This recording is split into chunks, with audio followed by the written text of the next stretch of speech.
শাহ নির্বাচন কমিশনের মুখপাত্র হিসেবে একটা কথা বলেছেন এবং তাতে নিজের যে গুরু দায়িত্ব হোম মিনিস্টার হিসেবে সেখানেই নিজেই নিজেকে কটাক্ষ করেছেন যে অনুপ্রবেশকারীদের তাড়াতে হবে। আরে অনুপ্রবেশ হলে তো অনুপ্রবেশকারী, সেই অনুপ্রবেশ আটকানোর দায়িত্ব তো মশাই আপনার আপনার দপ্তরের।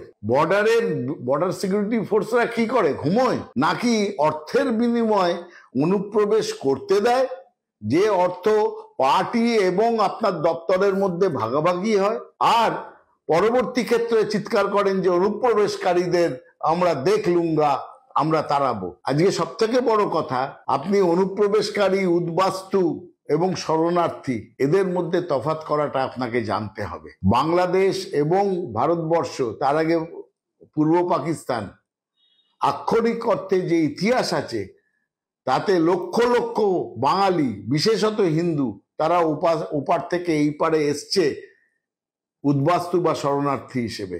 আপনারা তাদেরও আজকে তাড়িয়ে দেওয়ার চেষ্টা করছেন। মতুয়াদের, নমশূদ্রদের বলছেন সব ভাগিয়ে দেব। বাংলা বিরোধী কাজ করলে বাংলা তার জবাব দিতে জানে।